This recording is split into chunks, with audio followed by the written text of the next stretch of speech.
नमस्कार, मैं हूँ अमिता पंकज और आप देख रहे हैं राजसत्ता एक्सप्रेस। लोकसभा इलेक्शन सर पर है और ऐसी कंडीशन में आप देख रहे हैं इंडिया अलायंस और एनडीए के बीच में काफ़ी बड़ी टक्कर देखने को मिल रही है। पर जहाँ पीएम मोदी अपनी रैलियों में, अपने रोड शो में इतने बिज़ी हो गए हैं कि वो हर जगह जाके जनसंपर्क कर रहे हैं, पब्लिक मीटिंग कर रहे हैं, रोड शोज़ कर रहे हैं और बीजेपी के सारे जो कार्यकर्ता हैं, वो बड़े जोर-शोर से अपने इलेक्शन की तैयारी करने में लगे हुए हैं। वहीं कहीं जो है इंडियन अलायंस सुस्त और थका-हारा सा अभी से दिखाई दे रहा है। और बात करें कांग्रेस की, तो कांग्रेस ने अपना मैनिफेस्टो अभी रिलीज़ किया है, लॉन्च किया है शुक्रवार को और जिसमें उनका जो सबसे स्ट्रॉन्ग पॉइंट रहा था, पुरानी पेंशन योजना और ईवीएम, उसको भी उन्होंने उसमें शामिल नहीं किया। उसको कहीं उन्होंने उसको ईवीएम को तो उन्होंने एक तरह से कहा जाए तो एक्सेप्ट कर लिया है और ओल्ड पेंशन स्कीम शायद वो भूल गए उसमें ऐड करना। जो उनकी यूएसपी थी, जिस पे वो बात करते थे और जिसके लिए जनता उनसे जुड़ना चाहती थी, उसका उन्होंने उसमें कोई ज़िक्र नहीं किया। और जिस तरह की उनकी योजना है मैनिफेस्टो में और जिस तरह की पिक्चर्स अपना कंट्रोवर्सी में अपने आप को लाके उन्होंने खड़ा कर दिया, ऐसा लगता है कि उन्होंने एक जिस जिस तरह से राहुल गांधी बात करते हैं, उठते हैं और सपनों की दुनिया से निकल के सपनों की बातें करने लगते हैं, हकीकत की उसमें दूर-दूर तक कहीं गुंजाइश नहीं होती है। उसी तरह से उनका मैनिफेस्टो दिखाई दे रहा है जिसमें कि उन्होंने जो बातें कही है, वो ऑलरेडी पीएम मोदी कह चुके हैं। उन्हीं चीज़ों को उन्होंने रिपीट किया है, कुछ नया नहीं है उसमें। और इतने साल से जो पार्टी राज कर रही है, इतनी पुरानी पार्टी और उसका मैनिफेस्टो जो एक कहा जाए कि बहुत ज़्यादा सनसनी और बहुत ज़्यादा जनता के बीच में रुचि नहीं लेके आएगा। क्योंकि उन्होंने जो चीज़ें की हैं, वो सब चीज़ें जो हैं, वो सिर्फ़ कल्पनाओं के पर कहे जा सकते हैं। जिस तरह से नरेंद्र मोदी इस एज में जिस तरह से चुनाव प्रचार करते हैं, जिस ऊर्जा के साथ में जनता से कनेक्ट करते हैं, जिस ऊर्जा के साथ में वो जनता को अपने जो पब्लिक मीटिंग है उसमें शामिल कर लेते हैं, जिस तरह से वो जनता को बोलते हैं भारत माता की जय और जनता जयकारे लगाने लगती है और जिस तरह से बोला जाता है मोदी जी को जय श्री राम, इतना पॉपुलर हो रहा है कि हर बच्चे हर युवा हुआ सबकी जुबां पर ये चढ़ा हुआ है मोदी जी को जय श्री राम। इतना उन्होंने पॉपुलर कर दिया, हर मीटिंग में हर जगह उनका यहीं से शुरुआत होती है, जो लगाया जाता है सबसे पहले मोदी जी को जय श्री राम और मोदी जी की जय। मोदी जी हर चीज का बारीकी से अवलोकन कर रहे हैं। वो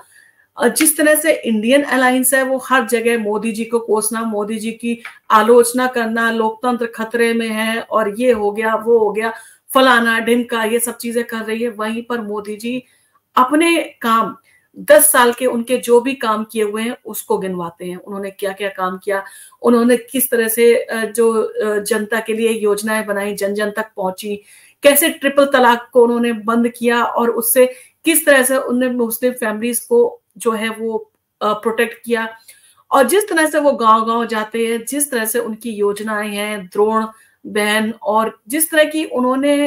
योजनाएँ अपनी लागू की हैं, जिसमें महिलाओं की भागीदारी पर इतना ज़्यादा जोर दिया गया है। आपने देखा होगा जितने भी उन्होंने योजनाएँ चलाई, उसमें महिलाओं का रोल बहुत इम्पोर्टेंट माना है। उन्होंने जो आवास योजना है, उसमें जिस तरह से महिलाओं के नाम से आवास दिए, क्योंकि अब तक ये था कि मेल डोमिनेटिंग सोसाइटी थी, हर चीज़ होती थी, वो पुरुष के नाम से होती थी, पुरुष के नाम से घर होगा, पुरुष के नाम से कोई योजना होगी। अब वो महिलाएँ जो हैं, जो उनसे जुड़ी हुई हैं, छोटी-छोटी योजनाओं से उन्होंने महिलाओं को इतना एम्पावर कर दिया है, गाँव-गाँव में, गली-गली में महिलाएँ जो हैं, जो केंद्र सरकार की योजनाएँ हैं, उन पर काम कर रही हैं। जिस तरह से वो कहते हैं एजुकेट कर रहे हैं, जिस तरह से वो हर बहन को ये कहते हैं एक-एक ज़िम्मेदारी देते हैं कि बहन जा के गाँव-गाँव जिस तरह से मॉक पब्लिसिटी होती है मोदी जी की, जिस तरह से वो जुड़ रही हैं, जिस तरह से गाँव से निकल के महिलाएँ बाहर आ रही हैं। एक गाँव की महिला जो पढ़ी-लिखी नहीं है, वो योजना का पार्ट बन रही है। वो आज स्कूटी खरीद रही है, वो आज स्मार्टफ़ोन चला रही है, वो टेक्निकल चीज़ों में आ रही है, वो सारी टेक्निक सीख रही है। तो इस तरह से देखो डिजिटल प्लेटफ़ॉर्म पे वो अपने आप को इतना स्ट्रॉन्गली प्रूव कर रही है। तो ये सारी योजनाएँ हैं जो जाके मोदी जी हैं, वो लोगों को बताते भी हैं और लोग इन योजनाओं का लाभ भी उठा रहे हैं और जन-जन तक योजनाएँ जो है मोदी जी की पहुँची भी हैं। उन्होंने आधार को लिंक कर दिया बैंक अकाउंट से, तो मोदी जी जो भी योजनाएँ देते हैं, जो भी कहते हैं निधि दी जाती है, वो डायरेक्ट किसान को उसके अकाउंट तक पहुँचती है, कोई मीडिएटर नहीं है, डायरेक्ट आप उसमें कहते हैं जुड़ रहे हैं। और महिलाओं के लिए जिस तरह से उन्होंने जो लोन है, लोन ले सकती हैं, लोन की ब्याज दर को उन्होंने कम किया है, और बहुत सारी सबसे बड़ी चीज़ क्या है कि पॉजिटिविटी, एक पॉजिटिव वाइब्स वो दिखाने की कोशिश करते हैं। वो बहुत कम होता है कि अगर कोई किसी ने उनके लिए बोला, तो वो उस चीज़ को उन्होंने किया। जैसे उन्होंने अभी राहुल गांधी ने अभी हाल में देखा कि हम शक्ति का नाश करेंगे, या शक्ति को हम उस शक्ति का हमें वो नाश करना है, तो उन्होंने उस चीज़ को इतना बड़ा बना दिया। उन्होंने उसको शक्ति को नारी शक्ति का नाम, दुर्गा शक्ति का नाम से जोड़ दिया कि हमारे देश में शक्ति है और शक्ति हमेशा से रही है। और जो लोग शक्ति के विनाश की जो चीजें थी उसको समाप्त करके उन्होंने उनको इतना बड़ा सुख दिया है। देखा जाए तो ट्रिपल तलाक एक ऐसा राक्षस था जो एक महिला को हमेशा उसका डर रहता था, और हमेशा उसको ये रहता था कि उसकी गृहस्थी में पता नहीं कब ये कहते खड़ा हो जाएगा और उसका हस्बैंड तलाक दे देगा, या वो डरी-डरी, सहमी-सहमी रहती थी। सिर्फ वो नहीं रहती थी, उसके माता-पिता, उसके भाई, उसका परिवार, सब इस चीज़ के डर में, खौफ में रहता था, कहीं ऐसा ना हो कि मेरी बेटी को तलाक दे दिया जाए और उसे घर भेज दिया जाए। ये सारी चीज़ें हैं कि इन सारी चीज़ों पे काम किया है, और उन चीज़ों को गिनाना, यानी कि जनता तक पहुँचना और उसको ये बताना कि हमने आपके लिए ये किया है। क्योंकि जनता हमेशा होती है कि उसको चीज़ों को रिमाइंड किया जाता है। लोकसभा इलेक्शन है और एक-एक चीज़ को मोदी जी रिमाइंड करा रहे हैं। मोदी जी सिर्फ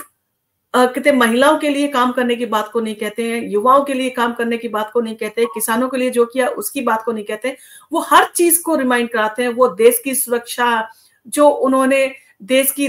जो राष्ट्रीय सुरक्षा को जो उन्होंने स्ट्रॉन्ग बनाया है, और अंतर्राष्ट्रीय स्तर पर जो भारत की छवि उभरी है, आज भारत का एक बड़ा नाम है और भारत का डंका बज रहा है। इन सारी चीज़ों को भी वो जनता के साथ में जाके इस चीज़ का लाइजेशन कराते हैं कि आज भारत बहुत शक्तिशाली बन गया है। वो विदेशों में आज भारत की बहुत चर्चा होती है, भारत को एक बड़ी शक्ति के रूप में एक्सेप्ट किया जाता है, भारत को सम्मान मिल रहा है, और आज भारत ने विदेशों में अपनी जो मेड फॉर इंडिया जैसे प्रोडक्ट है, उनका भी डंका बजाया है। डिफेंस सेक्टर में भारत जिस तरह से काम कर रहा है, डिफेंस सेक्टर को स्ट्रॉन्ग बनाया है। मतलब मोदी जी का सिर्फ एक चीज है कि मेड ऑफ इंडिया के माध्यम से वो देश को इतना स्ट्रांग बनाना चाहते हैं कि देश अपनी छोटी से छोटी चीज का जो निर्माण है वो देश के अंदर हो, उसको किसी जो बाहरी शक्ति है उनके ऊपर आश्रित ना होना पड़े, और इंडिपेंडेंट होके काम करें। और ये सारी चीजें जो है वो जनता में जोश बढ़ती हैं, लोगों को लगता है कि राष्ट्र भावना आती है, उनको ये लगता है कि हाँ ये हमारा देश है और हमें ये काम करना है। मोदी जी जब जनता के बीच में जाते हैं और बोलते हैं कि आप मेरा एक काम करेंगे, आप मेरा जो नमस्कार है वो आप बाकी लोगों तक पहुंचाएंगे कि मोदी जी आए थे और उन्होंने आप तक अपना नमस्कार भेजा है। ये इतनी बड़ी चीज है, लोगों को कनेक्ट करती है। जो जनता है वो एक दूसरे से जाके बात करती है कि हम मोदी जी को देखने गए थे और मोदी जी ने आपके लिए नमस्कार भेजा है, उन्होंने आपको इस तरह से ग्रीट किया है। तो ये कड़ी चीज होती है कि एक कनेक्ट बनाती है और जनता उनको अपना मुखिया मानती है। जिस तरह से उनके ऊपर टिप्पणी की गई थी कि मोदी जी का परिवार नहीं है और मोदी जी ने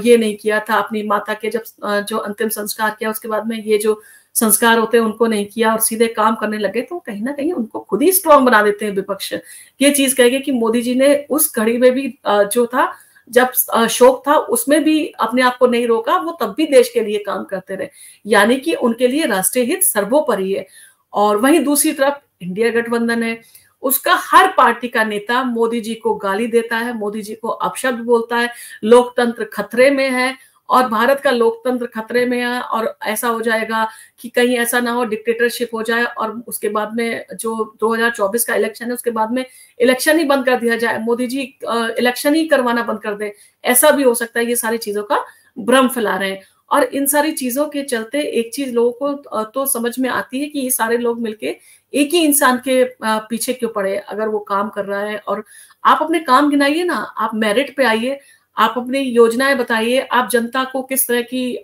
जो आपका प्रस्तावना है, क्या प्रस्तावना है आपकी, किस तरह के आप उनको लाभ देंगे 2024 का इलेक्शन के बाद में, आप जनता के लिए क्या सुविधाएं देंगे, किस तरह की योजनाएं हैं, किस तरह की आपकी आगे का जो रणनीति है, वो सारी चीजों का आप डिस्कस कर नहीं रहे हो। आप जो रीजनल पार्टीज हैं वो कहीं ना कहीं लुप्त होती नजर आ रही हैं, कि उनका अपना जो था एक इंडियन अलायंस में आने के बाद में जो राष्ट्रीय पार्टी थी वो तो चलो स्ट्रांग हो गई, पर तो जो रीजनल पार्टियां थी वो कहीं ना कहीं अपने अस्तित्व की लड़ाई लड़ रही हैं। कहीं ना कहीं उनके जो जितना उनका प्रभाव राज्य में होता था, कहीं ना कहीं वो उन सारे प्रभाव को भी खोती हुई कहते सी अपने आप को, मतलब एक तरह से देखा जाए सहमी सी नजर आ रही है। और इन सारी चीजों को देखते हुए मोदी जी का पलड़ा काफी भारी नजर आ रहा है। अभी भी टाइम है, अगर इंडियन अलायंस है वो काम करे और वो पब्लिक मीटिंग और रोड शो और इन सारी चीजों से जाके जनता से कनेक्ट बनाए और लोगों को जाके अपनी योजनाएं और बाकी सारी चीजों से अवगत कराएं, तब भी वो कहीं देखा जाए तो अच्छा अपना जो मत है वो ले सकते हैं। अपनी पार्टी के लिए एक सम्मानजनक जो बहुमत है उनको मिल सकता है और सम्मानजनक उनके लिए सीटें आ सकती हैं। परंतु वो इस समय उन सारी चीजों पर ध्यान ना देके, लोकसभा इलेक्शन सर पे है, 2 हफ्ते से कम का समय बचा हुआ है और रैली और उनकी जो मीटिंग्स है वो ना के बराबर है, और कहीं ना कहीं एक तरह से वो कंफ्यूज नजर आ रहे हैं। दिल्ली की सरकार देखे तो दिल्ली में तो संकट है ही। अरविंद केजरीवाल के जाने से इंडियन अलायंस भी कहीं ना कहीं अपने आप को एक हारा हुआ सा महसूस कर रहा है। और राहुल गांधी है, राहुल गांधी भी कहीं ना कहीं इस चीज को एक्सेप्ट और वो करते नजर आ रहे हैं कि जो मोदी सरकार है उसके पास में बहुत कहते पैसा है और उनके पास में मशीनरी है और वो इलेक्शन के मास्टरमाइंड है और वो बड़ी अच्छी रणनीति बनाते हैं। और वो जहां पर बीजेपी को इन सारी चीजों का एक्सपर्टीज माना जाता है कि वो इलेक्शन के मामले में, उनकी रणनीति के मामले में अव्वल हैं, और वो एक ऐसी साइकोलॉजी तैयार करते हैं कि जब आदमी इलेक्शन में वोट डालने जाता है तो उसको ये लगता है कि हाँ, जो राष्ट्र है वो सर्वोपरि है और नेशनल अपना जो उनका एक भक्ति है, राष्ट्रभक्ति जो वो जागती है और वो किसी भी के बारे में सोच रहे होते हैं और वो जाके मोदी जी के नाम पर पार्टी में वोट दे के आते हैं। और मोदी जी का अपना एक और इतना बड़ा है कि विधानसभा में भले ही कम सीटें आती हो, कम उनको परसेंटेज मिलता हो, परंतु लोकसभा में जैसे कि आंधी और सुनामी आती है मोदी नाम की, उनको जहां पर 22%, 18%, 17.5% ऐसे करके उनको जो उनका जो मत जो है प्रतिशत रहता है। और इन सारी चीजों को देखते हुए लगता नहीं है कि एनडीए के सामने इंडियन अलायंस कहीं भी टिक पा रहा है। तो देखना होगा कि क्या रिजल्ट होगा और जो एनडीए है और बीजेपी है वो अपने आप को कितना स्ट्रांगली जनता के सामने पेश कर पाते हैं, और क्या वो अपने आप को जिस तरह से स्ट्रांगली पेश कर रहे हैं जनता के मतों में भी उसको कन्वर्ट कर पाते हैं, क्या बहुमत में वो अपने आप को वो सीटें हासिल कर पाएंगे जिसका वो दावा कर रहे हैं। 400 पार का वो नारा दिया हुआ है, क्या वो जनता तक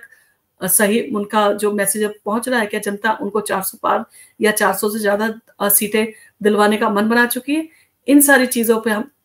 आगे भी चर्चा करेंगे। और आपको अगर हमारा एपिसोड पसंद आया तो आप इसको लाइक कीजिए, सब्सक्राइब कीजिए और शेयर कीजिए, क्योंकि आपका शेयर करना, लाइक करना, सब्सक्राइब करना हमें मोटिवेट करता है और हम इस तरह से आपसे जुड़े रहेंगे और आपके लिए इसी तरह के टॉपिक पे और भी वीडियोस लेके आते रहेंगे। धन्यवाद।